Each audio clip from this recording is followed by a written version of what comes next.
भारतीय जनता पार्टी ने 3 स्टेट्स में जो है अपनी भारी बहुमत से अपनी जीत हासिल की।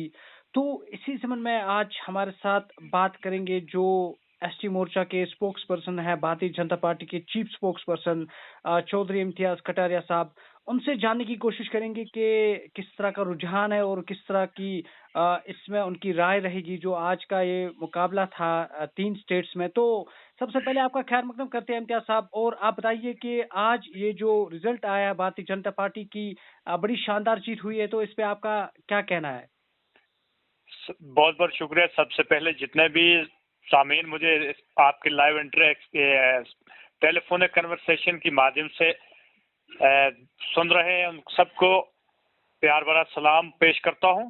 और जैसा कि आप इस बात से बखूबी वाकिफ हैं कि जब से केंद्र में माननीय प्रधानमंत्री श्री नरेंद्र भाई मोदी साहब के नेतृत्व में सरकार बनी है, तो उसमें अल्लाह के फजल करम से बेदरे काम हुए हैं। बहुत सारी योजनाएं जो है मोदी जी ने गरीब गुरबा लोगों के लिए, महिलाओं के लिए, और समझो जितने भी हमारे लोग हैं पूरे देश के 140 करोड़ देशवासियों की फलाह बहबूदी के लिए जो स्कीमें लागू की है पूरे देश में, उसका बिल्कुल परिणाम जो है वो आज मिल रहा है। और आज आपने खुद ही देखा कि 2-4 दिन पहले कांग्रेस के कुछ बड़े बड़े नेता बड़ी बड़ी फेंक रहे थे कि मध्य प्रदेश से भाजपा का सुपड़ा साफ है, और राजस्थान में एक बार फिर से उनका कहना था, उनका यह मानना था, क्योंकि वो दिन में भी ख्वाब देखना कांग्रेस के नेता जितने भी हैं, लीडर्स हैं, उनकी आदत बन चुकी थी। तो आज आपने खुद ही देखा कि जब हम लोग तो पहले ही मुतफिक थे, क्योंकि जिस तरीके से मध्य प्रदेश में हमारे शिवराज सिंह चौहान साहब ने काम किए हैं और मोदी साहब की जो नेतृत्व में सरकार ने योजनाएं लागू की हैं, हम लोग तो मुतफिक थे कि हम लोग प्रचंड बहुमत से ये मुकाबला जो है वन साइडेड जीतेंगे। और अल्लाह के फजल करम से राजस्थान की अगर बात करेंगे तो उसमें आज राजस्थान की जनता जो है उसने बिल्कुल क्लियर कर दिया कि अब राजस्थान में गहलोत की जरूरत नहीं है।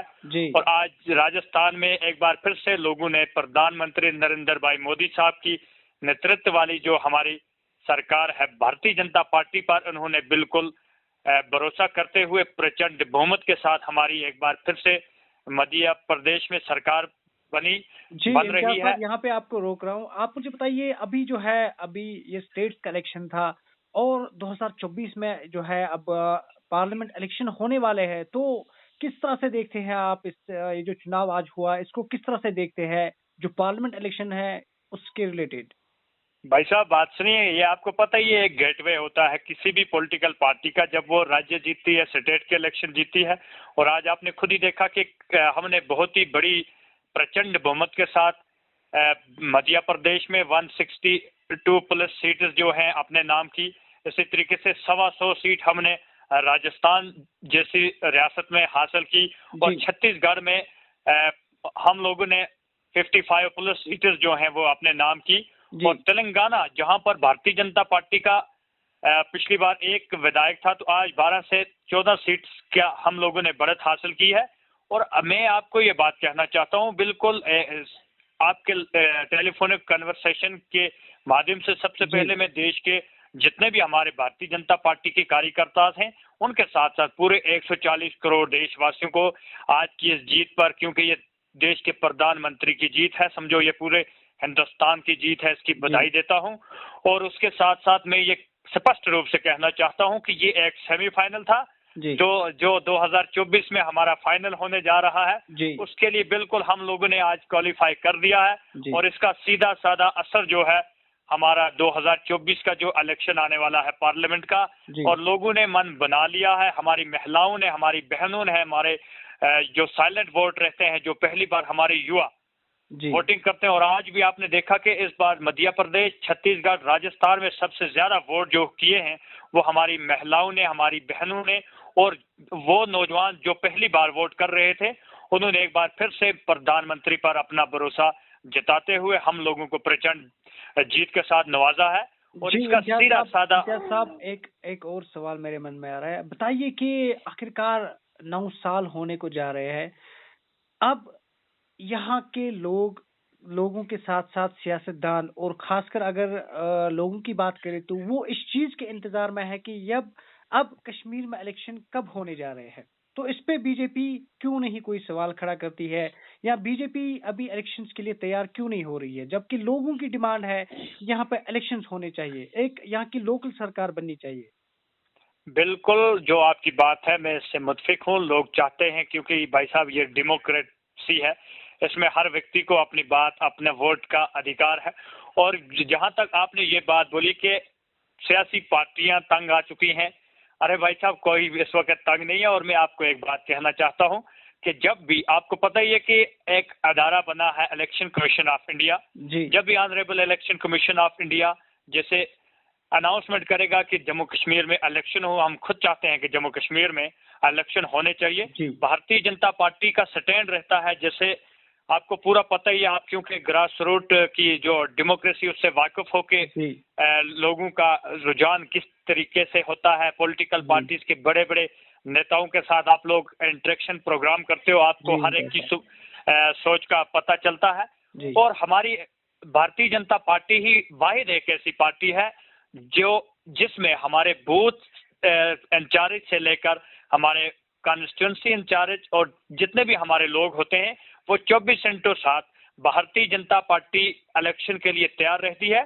और आज के जो ये नतायज हैं, इनका सीधा साधा असर जो है वो जम्मू कश्मीर की पॉलिटिक्स में इस वक्त पड़ रहा है। इस जी। वक्त जम्मू कश्मीर के जो साबका चीफ मिनिस्टर उमर अब्दुल्ला साहब की बौखलाहट आप खुद देख रहे हो, मैडम महबूबा मुफ्ती साहिबा की बौखलाहट आप खुद देख रहे हो। आज वो खुद ही एक किस्म की वो उनके अंदर एक डर सी पैदा हो गई है। और जी।